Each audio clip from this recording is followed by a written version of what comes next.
Welcome to Here is Where We Meet, an original podcast series produced by Tank. I'm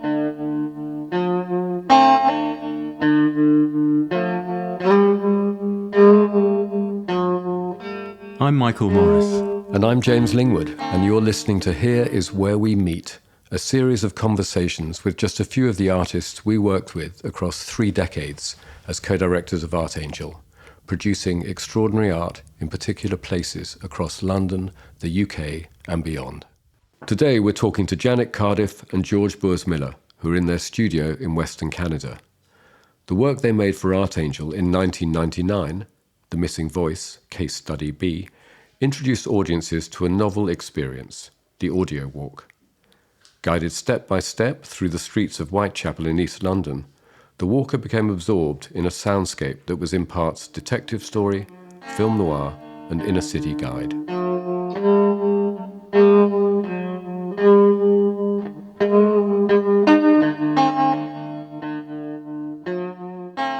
So Janet and George, thank you very much for joining us. We'd like to start off this conversation with a work where we started off, which is a piece you made in London called The Missing Voice, Case Study B.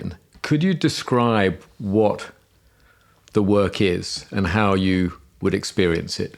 Missing Voice was a audio walk, and we called it a binaural audio walk, meaning that it was listened to with headphones to create a 3-dimensional picture, because it was recorded, most of the sounds and the walking and the voice was recorded with what's called a binaural mic, meaning there's 2 little headphones on each side of a dummy head.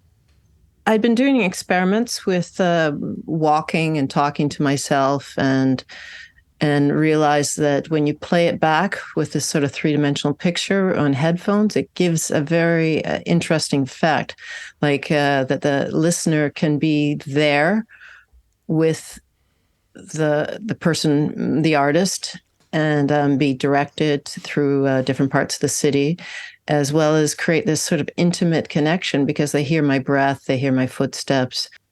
George and I went to London several times, and we picked an area in the East End, up around Brick Lane, and then over to the city, and created this sort of broken up narrative that was slightly detective based. I'm standing in the library with you. You can hear the turning of newspaper pages. People talking softly. There's a man standing beside me. He's looking in the crime section now. And what happens at the beginning of an audio walk, Janet audio walk, is in those days, you go up to the counter. It was at the Whitechapel Public Library, which was a fantastic location, which unfortunately no longer exists. You go up to them. Here's a audio Walkman. I think it was a cassette Walkman. Yeah, at the time it was a cassette. So you get given that, and then you're told to go to a specific shelf in the library and press play.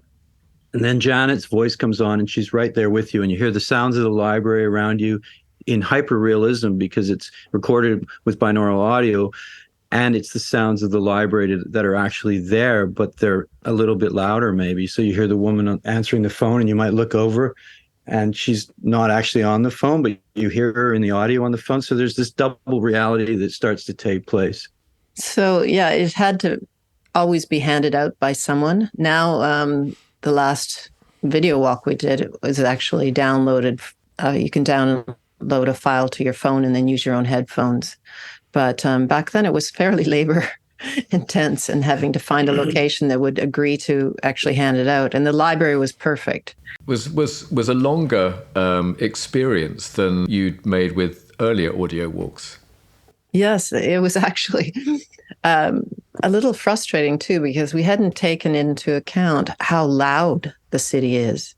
Because normally I'm walking with this binaural head carrying in front of me, and I can use the sounds of my footsteps as well as the sound of the environment and my voice all in one take. With London, being so loud, then we had to record a lot of things separately and then piece it all together. So we were sort of I was pretend walking in our little apartment in Bermondsey, and then we had to go out and count the footsteps and things like that. It was definitely a learning curve there. I mean, I remember on the journey really not knowing what I was hearing and what I was listening to that was pre-recorded. You had this sense of that your voice was my accomplice, but I heard all sorts of other things and saw all sorts of other things that were not deliberately placed there. I remember a reference to a green cortina, which sometimes appeared and sometimes wasn't there. Was that Chris Ofili's car? Yeah, it was. Because he lived on Fashion Street back then, and he said he told us that his morning coffee ritual was he would go stand at the window and wait for someone to be coming up the street and listening on headphones, and then they do this double take when they saw his car parked across the street exactly where Janet tells them to look. There's a green car parked across the street, and they're like, oh. We'd always research an area in terms of many different levels, so that first of all, safety and difference in architecture and difference in feeling to the place, like a psychogeography that you're involved, that you get a sense of, your body gets a sort of subconscious sense from different areas. But also, once I had the route, then I'd walk it over and over again, recording onto a tiny little, one of those little mini cassette things that everybody used to have, like a dictaphone. And I noticed that there was banana peels everywhere. So then we thought, I think we added some banana peels afterwards, didn't we, James and Michael? That we had this, your team ended up putting some in prime spots so that people would get that, oh, weird, because I know it's recorded, but what's happening? There's an actual banana peel, and she says there's a banana peel here. But we figured out a lot of people would maybe cross over. They might come into Aldgate or something like that, and then they'd be walking into the city. And they want to, get some breakfast or something, but all they had time was for banana, which is a very good energy. I sent him the photograph and the audio tapes. I hired him to find her. As far as I could tell, she's mapping different paths through the city. I can't seem to find a reason for the things she notices or records. A naked man is walking up the street towards me. He's walking as if he's sleeping, staring straight ahead. He walks past me without seeing me. It was a remarkable new form. Elements came from crime fiction, and some of the soundtracks suggested film or television, but the actual form itself was really genre-defying. And I just wonder whether you could talk a little bit about how that form came into focus for you. I was in Banff at a residency, and I was experimenting with the binaural head and with sound. And I realized through walking through a graveyard and then mixing it up and then replaying what I just recorded, how special it was. One of those synchronistic moments where you're going like, oh my goodness, why is this interesting? It's because the brain knows that it's recorded and you're listening to the recording, but it gets fooled by that you're describing what's in front of it and you're lined up in time. So there were all these different perceptual little sort of tricky things that really stimulated me, and thought, wow, this would be really cool. But also, George and I always, since we first got together, we made films together. We had a lot of interest in seeing a lot of films, and also and producing sort of narrative works. I approached the audio track for the audio walks in a filmic way, and someone described it afterwards as physical cinema. And I never thought about that, but it's true. It was using this sort of a structure of new wave kind of, or a very intimate sort of film, and taking you into environments. And then you would have the filmic points so that there's, intrigue, and then you'd be led on. And then we'd add all these sound effects in the background, like sometimes mood music, sometimes, somebody running by that scares you. So we'd play with this whole genre of maybe a little bit horror films, a little bit. The use of the binaural, you can really put people's senses on edge as well too, so that it does this other thing. Like, yeah, you don't need to put very much scary stuff in there to actually really scare people, because they're out walking about in the city, experiencing the city, and then you kind of put a little tingly note or something in the background, and it using the music to give them a little, something bad's going to happen. But so you can use all those kind of things. But also the first one that was done at Banff, it was I think a 12-minute long, and I took people walking them through with the cassette into the forest, and there were some elks that were there, and it could have been a bit dangerous. So there was a bit of an edge, but also I've always liked the sort of intimacy of forests, and so that you can hear everything. And so when I produced that, I think there was probably maybe 8 to 10 people, other artists and a couple of curators that were there that actually heard the piece, because I didn't really know what it was. I didn't know if it was even art. This is 1991, I think. When you did Banff. When you did Banff, 91. And I had never sort of encountered a format like that before. And I was doing this. I just thought it was cool. I thought it was interesting. And luckily, I think the success of the audio walks is that they came out at a fairly sophisticated level at a time when people were starting to discuss the rhetoric of truth and reality, right? And so that it was at the right time for that dialogue, and that people were starting to discuss about ideas of surrogates and surrogate bodies through the media and through Walkman and all this stuff. So it was a happenstance for me that I was doing it at the right time. I mean, for the walker, it was an entirely new experience of the city. It just felt almost that your head was a kind of camera. And you talk about the filmic nature of these walks, and they are like films, but you're actually editing the footage yourself, because it's your eyes, almost like a second binaural head, a sort of binaural camera, is absolutely fascinating. And I think your interest in storytelling is developed in other ways as your practice moves on. But storytelling, it seems to me, to be something that you have always at the heart of what you do. Can you talk a bit about your sort of feelings about storytelling? Even my first audio installation was called Whispering Voice, which was done in 1991 as well. Whispering Room. Whispering Room. It was a piece with 16 bare speakers positioned around the room, and then a film loop that came on sporadically through a sensor. What I was interested in is how could you tell a story from sort of a Cubist perspective? I've always been very interested in Cubism, how writers like Robbe-Grillet worked with the narrative structure in that way, or Anna Kavan or something like that. And so that breaking apart, I think, was the first time I started thinking about how you could break apart a story and then have the viewer piece it together. It's funny because it's a very kind of a precursor to the 40-part motet, and how you can break apart a composition and have people piece it together by how they move around the room. But it wasn't quite as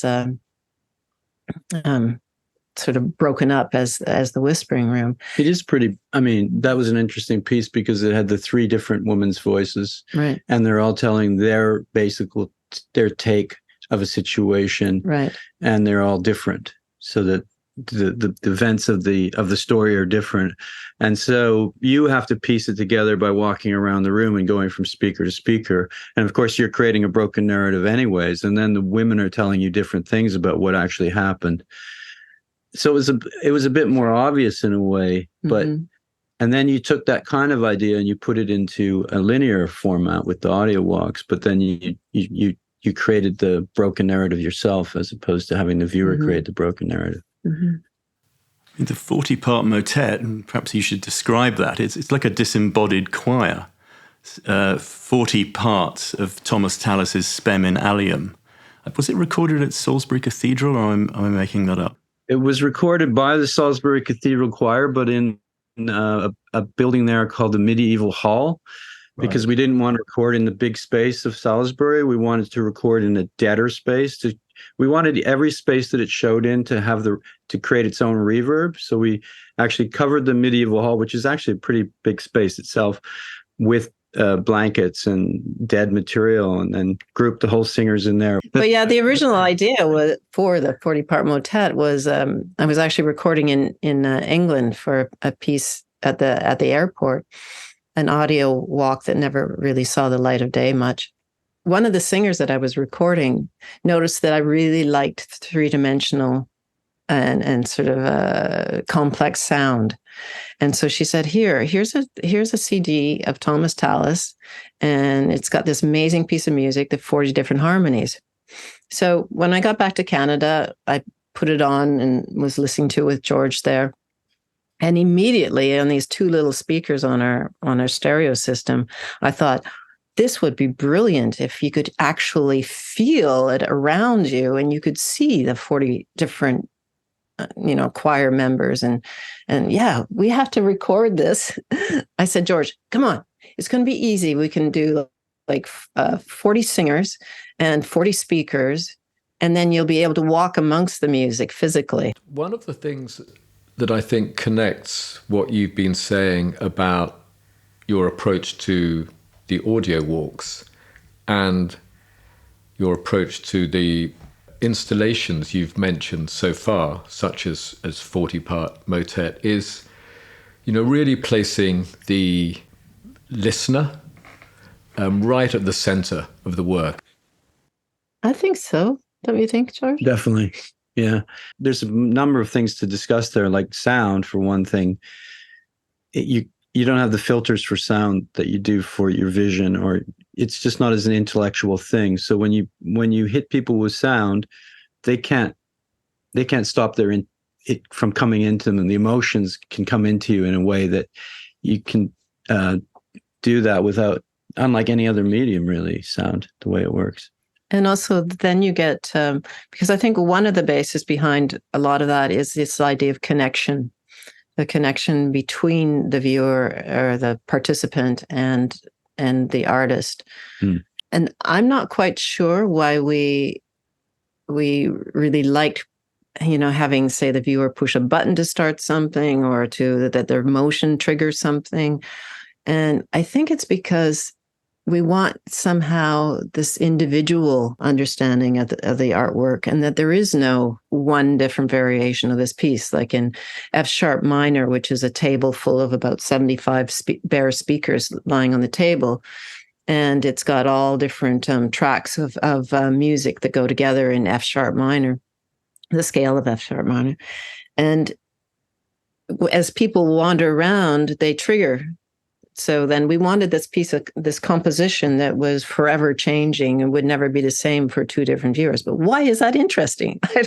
You raise this question about that. I know with the audio walks, for me, this idea, they taught me a lot, actually, about some of the interests I have in art. And they taught me a lot about how, why they relate to some people. And one is, some people are super sensitive to audio. But other thing is that there is, like right now, they know there is a loneliness epidemic. And I think that the timing of the audio walks coming out created this connection that sometimes you didn't get in some art, where you go into a museum and you see most of the stuff on the wall. Coming from a person, like I used to be quite shy and stuff like that. And this idea of being a performer would be abhorrent to me. I can't perform in front of people. But this idea of connecting through a medium was really intriguing. And I think that's the same with motet being a virtual choir. I love the idea that you can create this virtual choir that gives you the sense of a person singing. I was just saying, it's also about the fact that your viewers or audiences are really participants.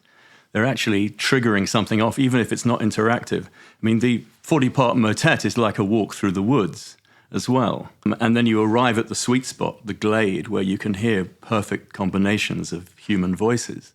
But it's up to you can't do that when you go to hear a choral concert in a recital room. So you're at a fixed point, and you're freeing up the audience and the viewer to become participants and to finish the work, to complete the work. Maybe that's to do with the intimacy of technology, too, that we learned about. I like this idea, though, that freeing the audience. I mean, I think that's was really important to us. Even if it's just through their imagination. Sometimes we do pieces where they can't actually enter it, but like Opera for a Small Room, they're looking into a room, but through their imagination, they're entering it. They're going into that piece. We're always hoping to leave an opening for the audience, something that, like, I love in Motet, the way they can wander around and do their own mix. And then, like you said, and then find the center of it all or whatever. But every time, like James was saying, it's very central to the one person. They make the piece themselves in a certain way, and I think all of our work is like that. Like especially the walks. I mean, we always talk about there being good viewers, right? There's the people who really people who really get, like when they're walking in Fashion Street in Artangel, and you say that window's open, and there's certain people who see the window and it is open, and for some reason it's open for them, and or they see the banana peels, or they see green this car. or that. So how many of these walks are there out there in the world now that people could experience? Well, there's a lot that don't even exist now that used to exist because museums, say, commissioned us, and then they changed, 10 years later, they've changed their whole structure, as museums tend to do. I don't know. I think we ended up doing around 20 audio walks, and then, I don't know, maybe about 6 audio video walks. Feels like we've been working on them forever. So these walks are made at a particular moment in time for you and a moment in time for the city. If you're in East London today, walking and listening to The Missing Voice, the city through which you're walking has changed a lot. I mean, how do you feel about this additional level of dislocation that happens as the context changes? I feel worried about the people crossing the street when the crosswalks moved 50 meters to the right or left. But yeah, I find that very interesting. It's this whole the whole original concept that it's always constantly going to be changing for everyone, because it talk about, this was red, whatever, and then people start thinking about, then it adds a whole other layer about how people think about the city, there's been so much construction. I remember being here 10 years ago, and this was here and this was here. So I think it's that was kind of built in Fashion Street as well. At the time, there was construction going on, and then 6 months later, that construction was finished. When we were recording, we were talking about the barbed wire fence, but you do that a lot. You compress the whole history of things, anyways. You'll add in bombed out buildings, like talking about, it's almost like the future has come. One of the things I write about that connects to this idea that we have memories of different things, right? We have memories of the war, we have memories of this or whatever, and then there's contemporary news. And so that you can connect to all these different things, but in everybody's brain, you're finding a treasure trove. Like I always thought when I was writing things that I'd write it in a sort of very typical way, that I'd use kind of cliches that would connect to a certain extent into films people had seen, into the tropes of filmmaking, books that people have read, and all this stuff, different types of references, so that then you're accessing those people's memories. It's a very abstract way of thinking, I guess. It maybe sounds a bit weird to you, but I really wrote it in such a way as to hope that people would bring their imagination.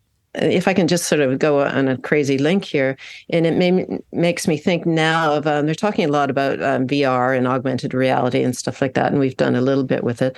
But I always thought that they don't teach kids in school enough to use their own VR, their own imagination.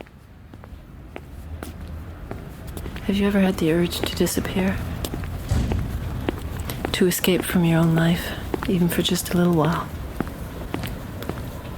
Like walking out of one room and into a different one.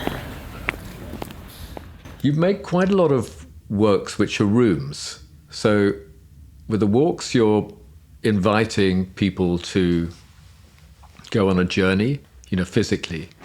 The counterpoint to that is you made a number of works which have the title room in them. Escape room and storm room and the house of books and so on. So the room is another kind of form that you've decided to inhabit with your ideas. What's interesting to you about this kind of very familiar kind of space? Well, I think the Opera for Small Room, it has a lot of references to theater and to the way theater has this, even if you're sitting in the audience, and traditional theater quite often is one room, right? So it has this whole world that you're entering into. I think it's about control as well, though. Yeah, and it's still like a journey, though. I think we try to make, like, if you go to one of our earliest room pieces, Dark Pool, it's just this room full of junk, and there's sensors, and you trigger audio as you go through it. So you're creating, depending on which way you go, you create this little journey of narrative as well. We're always tying up narrative, sound narrative into these pieces, and sometimes triggered audio, sometimes not. I mean, Escape Room, we finally came back to that idea of the room that you can walk through and trigger audio. Like, I remember George, when he was a painter when we first met. He'd make these big paintings that were quite kind of theatrical and stuff like that. And he always said that he wanted to walk into the paintings. And I think that's when we create installations, it's this idea that the person can usually walk in and then they hopefully forget about where they are. So it's about that transporting of someone in the audio walks, and that we transported them through their oral sense to be in a different world than the world that they were actually physically in. And I think with the rooms, we definitely, it's about transporting. It's like a TARDIS. Totally. I mean, I guess, and that's like Opera for a Small Room, you can't actually go into, but you get enveloped by the sound of it, and then you kind of project yourself into the seat of the DJ, the invisible DJ who's inside the room, changing records and changing the sound and commenting about the mice eating the wires in the walls. And the reference to Kraft's last tape, that he's sort of listening to something that went in, he's thinking about his past. He's thinking about a relationship that went wrong. But also the other theater references that at the very beginning, that you can hear the orchestra tuning up outside. And then there's a house light on, and then all of a sudden the theatrical lights come up and the audience goes quiet, and then you have the character, the same sort of sense of this surrogate character and the anthropomorphic quality of speakers. He says, a man sits alone in the center of the stage, surrounded by records, or something like that.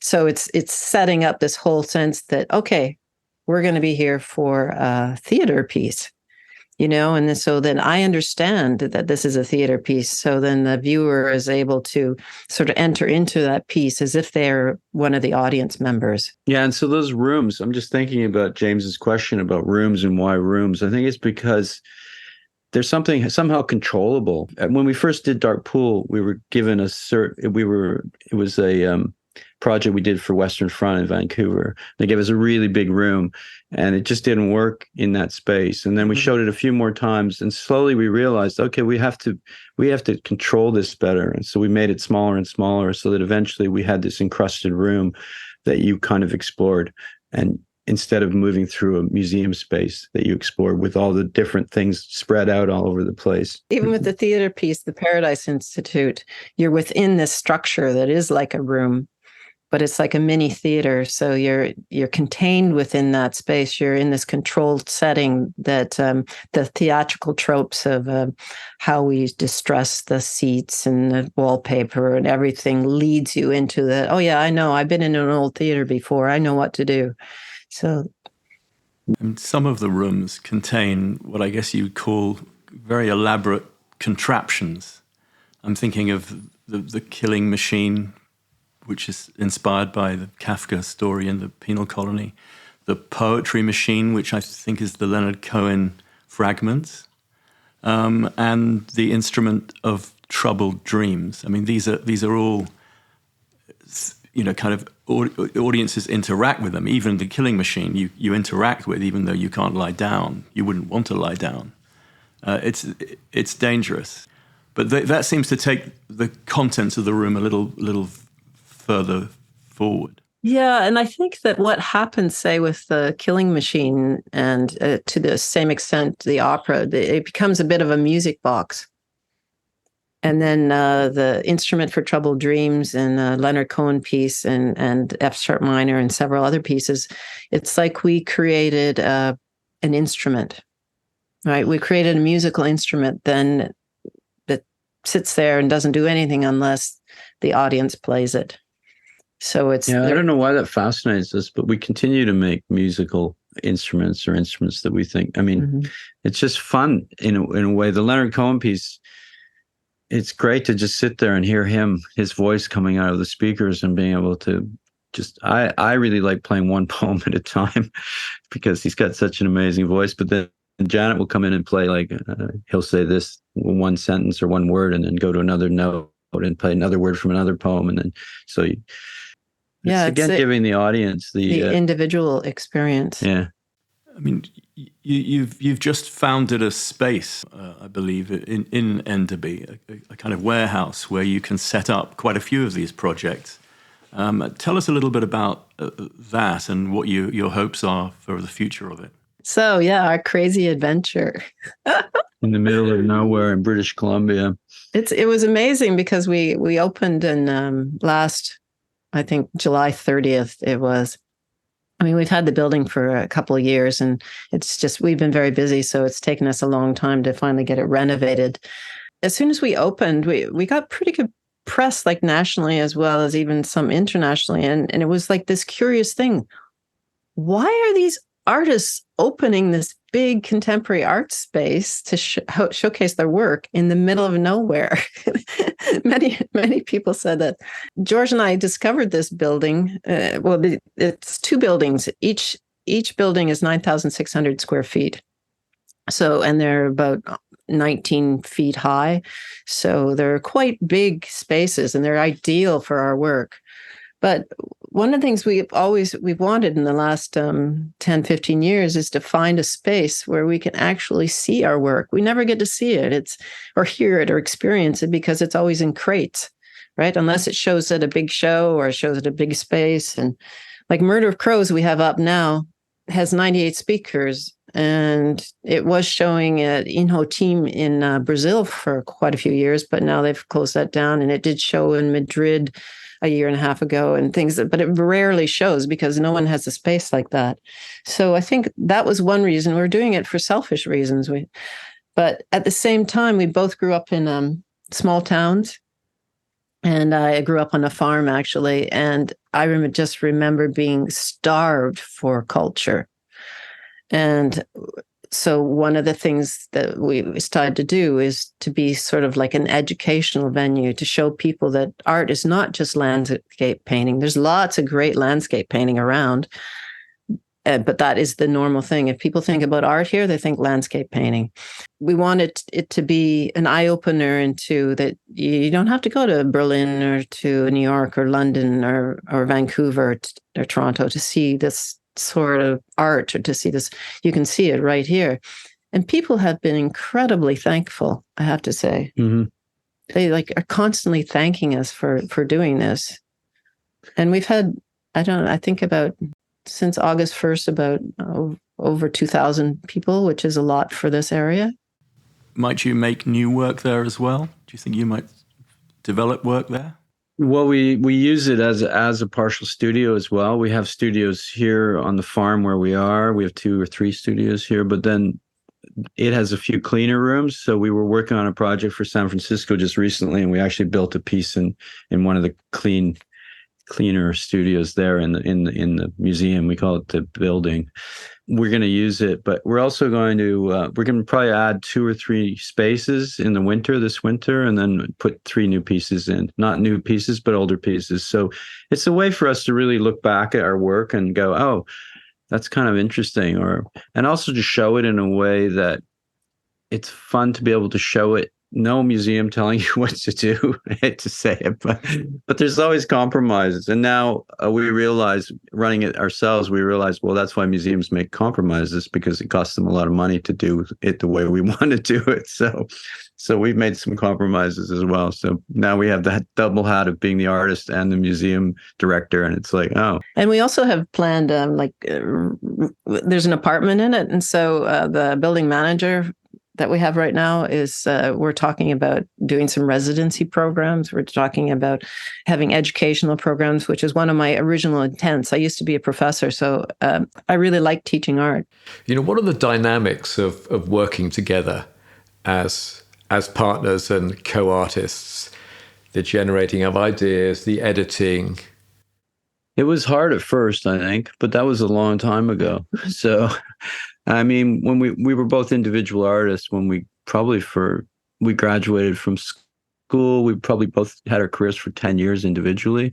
Then the Dark Pool, actually, which we were talking about earlier, this immersive installation was our first official collaboration in 1997. 95, I think. 95, 96, yeah. Okay. 95. It basically came about because we always talked about new pieces. Like Janet would discuss her works with me, and I would always be, and we also would work on each other's works. I did these video series, and Janet was always the camera operator because I was the model. So this piece, The Dark Pool, came about because we'd been discussing a piece for like a year, and it was a reaction to kind of the cold-bloodedness of the Canadian art world, I think. But anyways, we couldn't remember whose idea it was. Janet was asked to do a show at Western Front, and we said, well, we have this idea and we don't remember whose it was, so we'd like to do it as a collaboration. And then everything changed, because before that, one of us was the boss on a project. So like I could throw my input into Janet's work and she could take it or leave it, and the same for me. But as soon as we started collaborating, it was like, oh, now I have to listen to what she says about this, because it's our work. And and then we really discovered a lot on that first project. Like I just started working on certain things, and you started working on certain things. You started writing dialogue for the characters. You came up with a whole scenario about what it was about. But I like also making little things. I'm a kind of a mad maker, and so that worked out in that. And then he's really, a problem solver when it comes to electronics and control systems and stuff. So then he'd be going this and this and back and forth like that. And we really just enjoy working with each other, I think, because of having different talents, but also being so supportive of each other's ideas. We don't see each other that much either, because I'm on the late shift. I stay up till 4 a.m, and she gets up at I'm an early person. We barely cross over. Usually the big installations, though, like all the work that we've been talking about, like Dark Pool, Opera for a Small Room, The Killing Machine, those are complete collaborations, and we work on them basically completely together. It's just the smaller works where we're kind of, and then the gallery doesn't know what to make of us, because Janet is doing paintings and right now, and then they're like, well, is that a collaboration? We're like, no, it doesn't. It's not. It's like, they're like, how are we supposed to sell a brand or whatever, So it's kind of we're not very good at branding. But you are very good at listening to one another. That seems to be the essence of great collaboration, is the capacity to listen, I think. Yeah, I have to say, not many artists can actually be a couple and work together. It took us a long time to figure it out, I think, though. I mean, we still have our ups and downs, right? I mean, sometimes you want to kill me.